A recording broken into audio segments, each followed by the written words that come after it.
All right, so welcome everyone. I'm really excited for today's conversation around lessons in client communication. So today I'm joined by Zach Haptonstall. He is the CEO and co-founder of Rise48 Equity and Rise48 Communications. I'm sorry, Communities. What really stood out to me while preparing for this conversation is the pace at which Zach and his team have scaled, building a vertically integrated real estate platform that handles acquisition, construction management, property management, in-house, while completing over 2 billion in multifamily transactions since 2019. Is that correct? That's right, Cherita. Yeah. All right. So Zach also has a really interesting background from broadcast journalism and television reporting to healthcare leadership and eventually real estate entrepreneurship, which I imagine gives him a unique lens on communication and leadership. So welcome, Zach. We're glad to have you on the podcast today. Yeah. Thanks so much, Cherita. Really appreciate you having me. Happy to be here and looking forward to hopefully bringing some value to your listeners. Appreciate it. So you've built what is essentially a vertically integrated platform across acquisition, construction, and project management. When did that model really click for you? The idea that controlling the full stack operationally could be a real advantage. Was there a moment or a deal where you realized that integration was the path forward? Yeah, it's a great question, Cherita. I mean, honestly, the vertical integration was not our initial intent. Okay. We thought that we could just be an investment company and we could use third parties to do the property management and the construction and various other things. And what we realized is that we needed to take full control and become vertically integrated out of necessity in order to get the results that we really wanted. And so, as we've continued to expand and develop over the years, we've tried to realize and identify, okay, some of these things it's better to use a third party, but some of these things they're not doing a good enough job, or I'm not getting, production efficiencies or cost efficiencies. And I could probably just create this myself and do a better job and have better oversight. And so that was what happened first was our property management company. We decided, you know what, these third party management companies are not getting the results that we need in order for us to execute on our business plans. For example, doing renovations, they're not staying on schedule or on budget. We're using third-party construction companies, and we can't rely on them to give us consistent pricing on labor and materials. And so, we decided, you know what? After going through a few different companies, we said, screw this. We need to have full control over this. Let's just start at our own, and so that we can really be, kind of like the masters of our own destiny, so to speak, right? And if we're going to mess this up, at least it's on us, and we're not going to blame some third party that we don't have control over. And so, Right. that's what really caused it is that we had a high standard for these results, and relying on third parties was not achieving those results. So that's why we started to become vertically integrated and take a lot of stuff in-house over the years. Makes sense. Smart choice as well. So when talking about communication in high complexity projects, construction and property repositioning projects involves a lot of moving parts, contractors, property managers, investors, lenders, and residents. From your experiencing, from your experience scaling Rise 48, what do the best teams do differently when it comes to communicating across those stakeholders? Yeah, it's a great question, Shrita. I mean, one example, you mentioned our different stakeholders. Our stakeholders are our investors, our residents who live in the properties, and our employees. And, one thing that we also vertically integrated was we actually created our own investor portal. We created our own software tech company. This was in 2021. So the first few years, we used third-party investor portals. And for those who aren't familiar, an investor portal is basically what handles all the communication to investors. So it handles monthly reporting. The investors can log in to this portal to receive their, financial reports, the status of their investment, how many distributions or dividends they've received. They can access their tax documents. And also on the front end, when we're trying to get people to invest, they have to log in the portal to sign their initial subscription agreements to complete the investment. And what we found from using third parties is that we demoed all these different third parties. We couldn't find any that had kind of the user workflow and Hmm. functionality that we liked, that we thought was most efficient for us to make it more of a seamless process for investors. And we didn't like the user interface and user experience of a lot of these different portals. And so we kind of took the bold step of let's create our own investor portal. So we engaged these software engineers in the beginning of 2021 in Ukraine. This was a year before the Ukraine-Russia war. You know, Wow. they're still doing well, but we engaged these Ukrainian software engineers, and we spent a couple million on this thing over the last several years. We created our own proprietary investor portal just so that we could manage all of our investor communication the way that we want to do it and make that sync with a third party CRM that we use, which has been really critical. And so, I mean, just from the investor communication component, that's been very important for us to not only, communicate monthly investor reports, but also timely, efficient, and accurate delivery of K1s, like their tax documents, financial reporting, things like that. And so, I mean, that gives you an example of one, stakeholder, which is our investors, that communication becomes critical because at the end of the day, we're an investment company, right? And so they want to see user-friendly and transparent communication methods to build that trust so that they keep investing and we can keep growing as a company. Wow. That's awesome. So your business model requires strong communication with both investors and internal teams, executing renovation plans. How do you think about balancing transparency with investors while also giving operators the flexibility they need to execute? Yeah, good question. I mean, we are the operator, and so that's why we became, vertically integrated, is that we have full control over day-to-day operations with property management, with construction. And so that was one of the challenges before, is that when we're using a third party, we are basically telling them what they need to achieve, what the result needs to be. And when you talk about internal communication, the way this works is that we buy existing apartment buildings.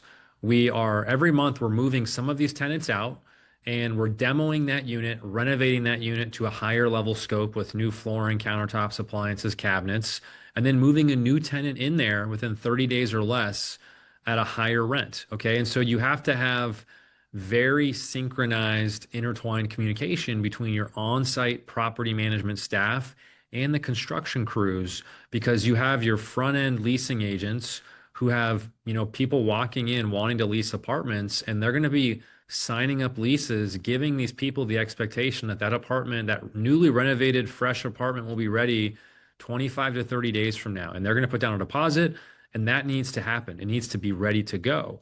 And what we were seeing using third parties is there's a disconnect between the on-site property management leasing staff and the actual construction renovation crews, where they're not getting the materials in time, they're not getting the work done in time. And so, that unit wasn't ready when it needed to be ready, which can throw off everything, can throw off the entire business plan. And so by taking full control and starting our own property manager company, our own construction company, and have those two parties intertwined and talking, that just made everything really synchronized so that we could execute the plans that we needed to hit on schedule and on budget. Okay, so that is key, is having that internal communication. The truth is, whenever you're using a third party, they're never going to care as much as you're going to care. You know what I mean? And depending Right. on how competent you are as a vertically integrated operator, a third party might do a better job. They might, if you're not good at it, you're not really striving. But we found that we're able to get much better results, and the internal communication is a big driver of that. Right. Because with it being internal, they're only focused on your projects, whereas third parties, they might have other projects that they're also focusing on where they might lack on your project due to those other projects. So, That's yeah. exactly right. And you have aligned incentives, right? And full control. So if somebody's not performing, I'll fire that leasing agent, right? Or maybe their skill set is better suited for a different asset with a different demographic of client or a different business plan, whatever. But Right. the point is, I can control that staff. I can control their compensation incentives to help them achieve the goal that we're trying to hit for that specific property. Awesome. So when it comes to media, your media background influence, your early career included broadcast journalism and television reporting. I'm curious, do you feel that background shaped how you communicate today as a CEO? maybe in how you frame ideas, tell stories to investors, or present visions to the team?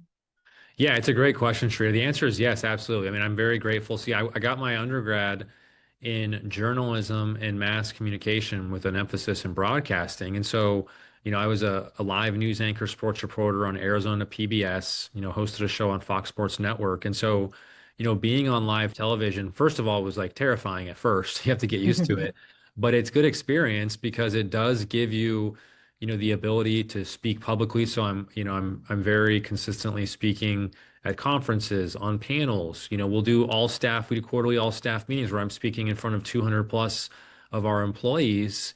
And I think it definitely helps to have that experience and comfort to do that because I think it is critical at any organization that there is one leader. There is one primary, head of the snake, so to speak. There needs to be somebody who's kind of the face representative of the company who is comfortable speaking, to the people, because that just gives, that unified approach. I feel like they want to know that there's strong leadership at the top. And so I think that, that I'm very grateful for that experience. I had ultimately decided that I didn't want to do journalism because you can't make much money doing it. And I wasn't Right. really passionate about it like I thought. But there are skill sets that can translate over, which, I'm very grateful for. It's definitely benefited me in business, for sure. For sure. Yeah, totally agree. So, when you evaluate a construction partner or internal construction teams, what signals tell you this group really knows how to execute? Are there specific behaviors or metrics that stand out? Yeah, so the way that we work is that we at Rise48 Construction, our construction company, we're the general contractor. So we are sourcing and purchasing materials directly wholesale from the manufacturer. So we're working with manufacturers and we need to make sure that they are basically honoring the prices that they tell us. And so we negotiate all these contracts up front and we want to make sure that they have the availability of supplies when we need it, right? They can keep up with our pace. We've been fortunate to have really good supply partners where, right in 2021 on the heels of COVID, there were a lot of our peers in the space having like macro supply chain issues. They couldn't get appliances. Like there was a shortage of stainless steel appliances and other things. We didn't have that problem. We didn't have any Mm, shortages or availability of supplies. Obviously, last year in 2025, you had all the tariffs, and that challenged a lot of industries, but our yeah. suppliers actually held their pricing with us despite the tariffs. And a lot of that was because they had already had so much inventory and stock that they had purchased pre-tariff, that we had kind of just sitting in warehouses. And so that was critical. So I mean that's a big thing is honor the pricing and make sure you can meet the demand from our supply partners. And then again, we're the general contractor, so we do use third-party construction companies to do the in-unit labor.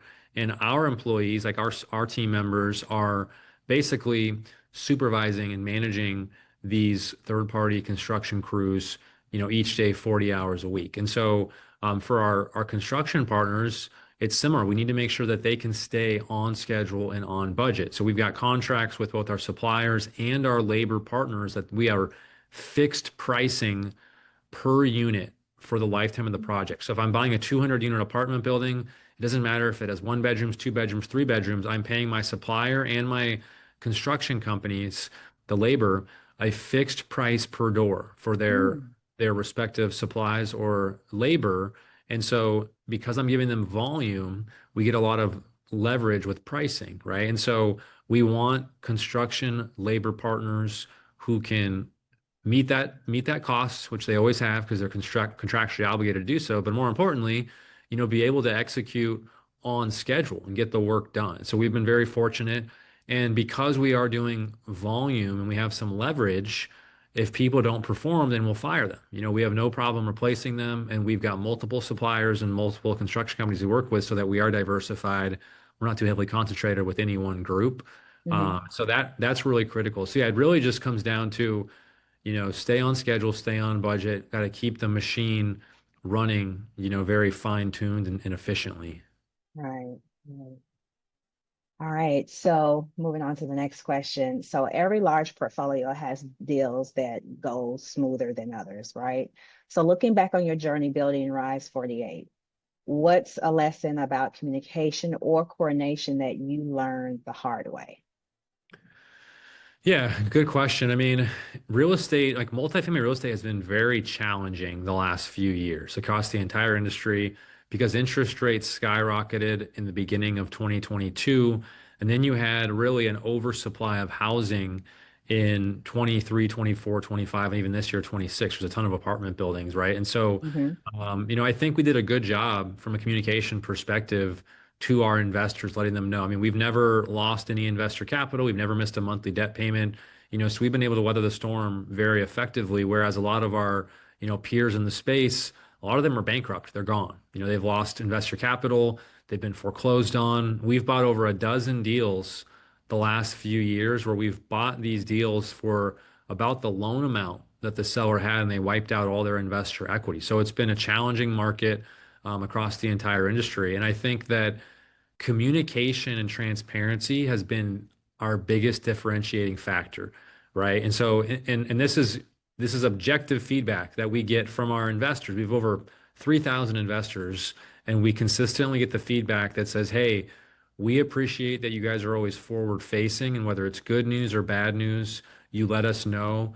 You're transparent because they've had other operators they've invested with that have just kind of put their head in the sand and have not told them about stuff or just want to hide. They disappear because they kind of fall under the pressure.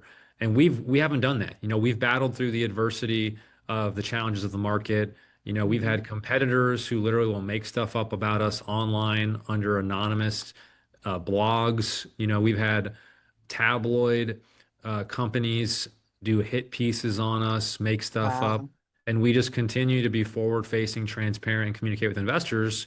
And investors aren't stupid. They see through that stuff and they really Right. appreciate it. So I think that, when you're an investment firm, kind of in our industry and in the context of us, I think it's critical to continue to stay visible, transparent, and communicating with the public, with your investors, because that gives them more confidence, right? That gives them Right. more trust as compared to some of these people just disappear and you feel like they're in hiding. And so I think, that's important. Whether that applies to any business in any industry that might be going through a tough time. And so that's been really important for us. But yeah, we've been able to grind through it and we've been playing offense and defense and we're in great shape. And we're actually able to capitalize on a lot of these opportunities and buy these deals at a really low basis at discounted rates the last few years and probably the next 12 months or so before the market recovers. That's awesome.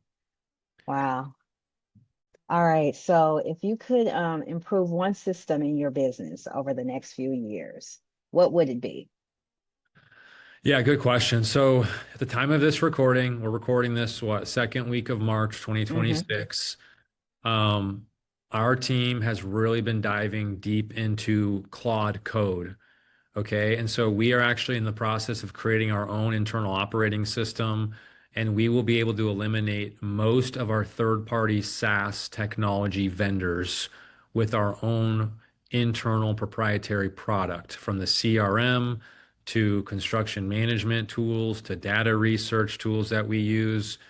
We spend probably over seven figures a year just on third-party SaaS subscriptions. We have over at least 20 to 30 vendors because of the size of our company and all the different departments that we have. And we're going to be able to eliminate the majority of those third-party SaaS subscriptions because we're literally creating our own internal operating system that will speak to itself and integrate with all different departments. And for those who aren't familiar, I would recommend, you don't need to be, I'm not a tech guy, I'm not an AI guy, but I'm rapidly becoming one because we think that, I've kind of been skeptical about AI the last couple of years. Honestly, I've just thought it's kind of BS. Same I'm like, well, here. what is the actual business application? And since this Claude Code came out like beginning of February, it's a complete game changer. What it means is that you can basically go into a chat box just like Chat GPT and you can prompt what you want and it will literally write code for you right immediately right there, where you can create your own websites, you can create your own dashboards, you can create your own CRM, you can create any type of portal you want. Like we're creating our own ERP system, for our team using this. And so a lot of us have had to research the terminology involved with coding and things like that so that we can build out the tech stack the way we want it to. Yeah. But it will actually do all the work. So this is revolutionary. This is, and it's only improving literally every week. Okay, so this is really the breakthrough that I think people have been waiting for. I know that, OpenAI is going to probably come out with a version soon that will try to compete with Claude Code.